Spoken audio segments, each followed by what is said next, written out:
이처럼 주식에는 자녀재산 청구권이라는 이권까지 보장되어 있습니다. 하지만 주식에 보장된 이권 중 무엇보다 중요한 이권은 따로 있습니다. 그 이권은 무엇일까요?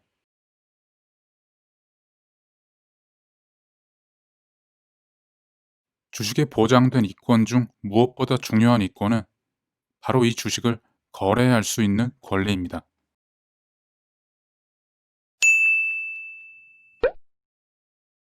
하지만 주식의 거래권을 이야기하기에 앞서서 주식을 거래한다는 말이 무엇을 의미하는지부터 살펴봐야 합니다.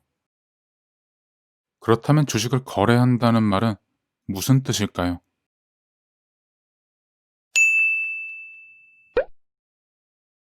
주식에는 이사선임권, 배당권과 같은 권리가 포함되어 있습니다. 이 권리들만 있으면 회사를 운영할 수 있고 또 회사로부터 돈도 벌어들일 수 있습니다. 즉 주식에는 실질적으로 회사를 지배하는 권리가 담겨 있다고 할 수 있습니다. 그래서 주식을 거래한다는 말은 쉽게 말해서 실질적으로 회사를 사고 판다는 말과도 같다고 할 수 있습니다. 그런데 여기서 한 가지 의문이 듭니다. 회사를 사고 파는데 왜 주식을 사용하는 것일까요?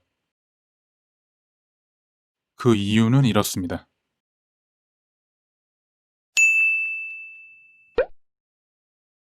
사업을 하는 사람들 중에서는 자신이 운영하는 회사를 팔고 싶어 하는 사람들도 있습니다.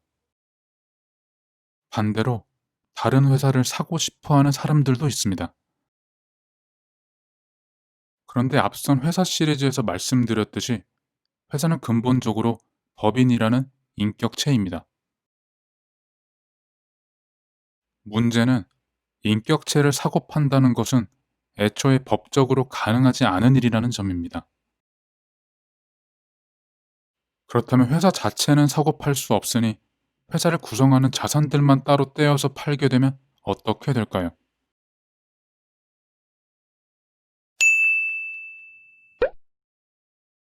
회사라는 것은 사무실, 재료, 직원과 같은 개별 자산들을 모아놓은 단순한 집합이 아니라 이 모든 자산들이 결합되어 돈을 버는 마치 생명체와도 같은 자산들의 총화입니다. 그런데 만약 회사를 거래한다는 명목하에 각각의 자산을 개별 단위로 판매하게 된다면 어떻게 될까요? 회사는 원형을 잃고 회생 불가능한 상태로 망가지게 되겠죠. 이런 거래는 실질적으로 안 하니만 못한 거래일 것입니다. 그렇다면 회사를 거래할 수 없다면 어떻게 될까요?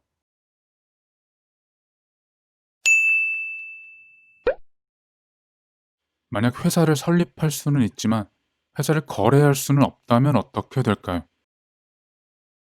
출자자 입장에서 회사에 출자한 돈은 꺼내 쓸 수 없는 돈이 되어버립니다. 그런데 사업을 시작할 때에는 보통 꽤 큰 목돈을 투입한다는 걸 고려한다면 회사에 출자하는 것은 개인 입장인 출자자에게는 굉장히 큰 부담입니다.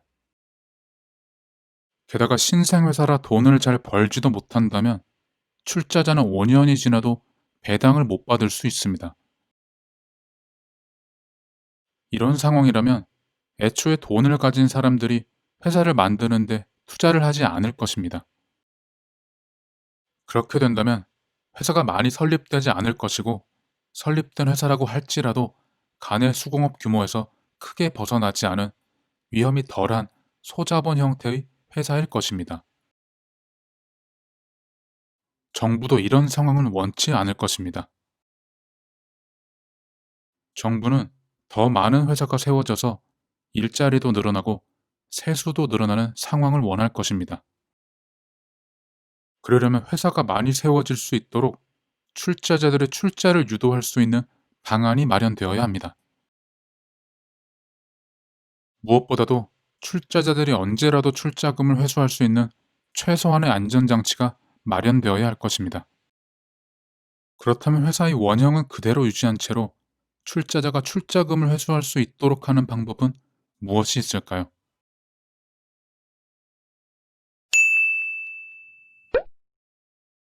이런 관점에서 지분은 매우 유용한 개념입니다. 회사의 지분을 거래할 수 있게 된다면 회사 자체를 직접적으로 거래하지 않더라도 마치 회사를 거래한 것과 같은 효과를 낼 수 있습니다.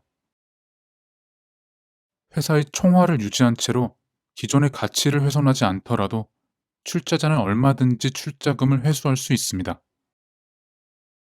지분은 회사가 출자자에게 지급한 것이기에 근본적으로 회사라는 인격체 그 자체가 아닙니다. 그렇기에 지분을 거래한다는 것은 회사라는 인격체 그 자체를 사고 파는 것이 아닙니다.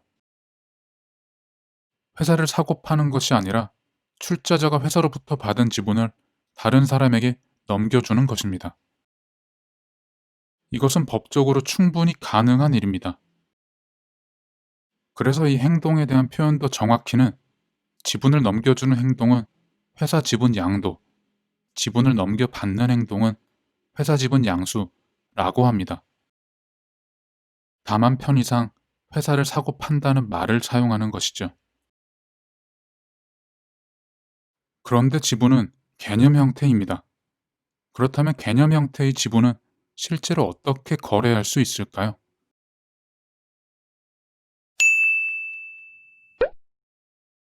지분을 거래하려면 우선 지분을 증명할 수 있는 공인된 증거 서류가 있어야 할 것입니다. 그렇다면 지분을 증명할 수 있는 서류는 무엇일까요? 첫 번째로 생각해 볼 수 있는 것은 회사의 등기부 등본입니다.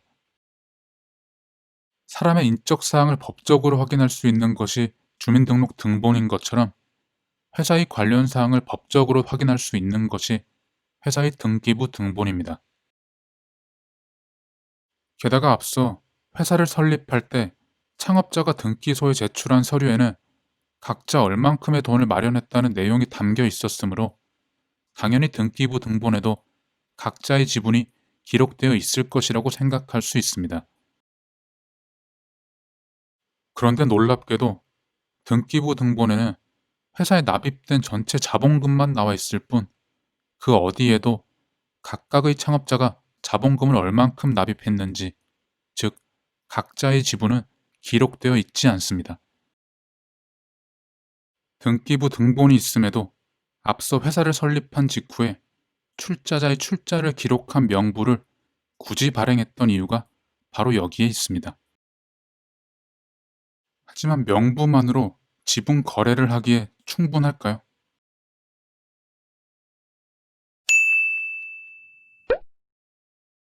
명부만으로는 여러 문제가 발생할 수 있습니다. 만약 낮은 확률일지라도 창업자 2명이 악의적으로 공모해서 이 명부에 기존 창업자의 이름을 지우고 다른 사람의 이름을 적게 된다면 어떻게 될까요? 출자자 각자의 지분은 오직 명부와 다른 창업자들의 기억만으로만 증명할 수밖에 없는 상황에서 원래 창업자는 자신의 지분을 증명할 길이 없겠죠. 아마 기존 창업자 사이에서 큰 다툼이 일어날 것입니다. 이렇게 지분 변조의 위험이 남아있다면 거래를 하기도 전에 신뢰의 문제가 발생할 수 있습니다. 그래서 회사는 명부 관리를 대행해주는 회사를 선임하기도 합니다. 이 업무는 권리자가 변경되었을 때 관련 서류에서 명의인의 표시를 고치는 일이라는 의미에서 명의개서 대행 업무라고도 합니다. 이 업무는 정부에서 지정해주는 3개의 기관이 맡고 있습니다. 한국예탁결제원 증권대행부 명의개서팀이라는 한 곳의 기타 공공기관과 국민은행 여의도지점 증권대행부, 하나은행 여의도지점 증권대행부라는 2곳의 민간은행입니다. 이 업무를 대행하는 기관들을 명의개서 대행회사라고도 합니다. 하지만 그럼에도 주식이 변조될 위험은 여전히 남아 있습니다. 아주 낮은 확률일지라도 명의개서 대행회사에서 누군가 이 서류를 조작할 가능성도 배제할 수 없습니다.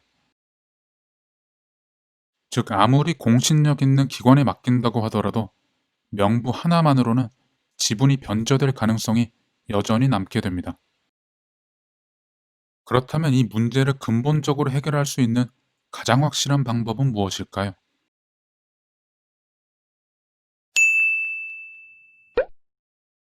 그 방법은 바로 출자자 각자에게도 지분을 증명할 수 있는 증서를 나눠주는 것입니다. 이렇게 되면 명부와 출자자를 상호 검증할 수 있게 됩니다.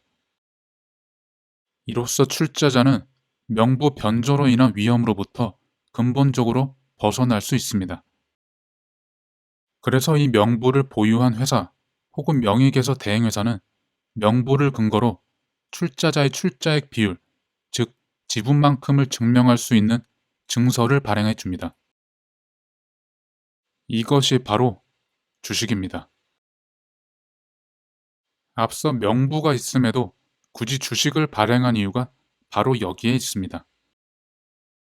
주식이 있기에 회사의 지분을 안전하게 거래할 수 있게 되는 것이고, 그리하여 출자자도 언제든지 출자금을 회수할 수 있는 것입니다. 세계에서 가장 오래된 주식을 발행한 회사로 알려진 1602년에 설립된 네덜란드 동인도 회사의 경우에도 주식을 주주 명부와 함께 발행하였습니다. 그래서 당시에도 주식을 거래할 때에는 주주 명부와 주식을 대조하는 방식으로 거래가 이루어졌습니다. 주식의 보장된 거래권은 이처럼 매우 중요합니다.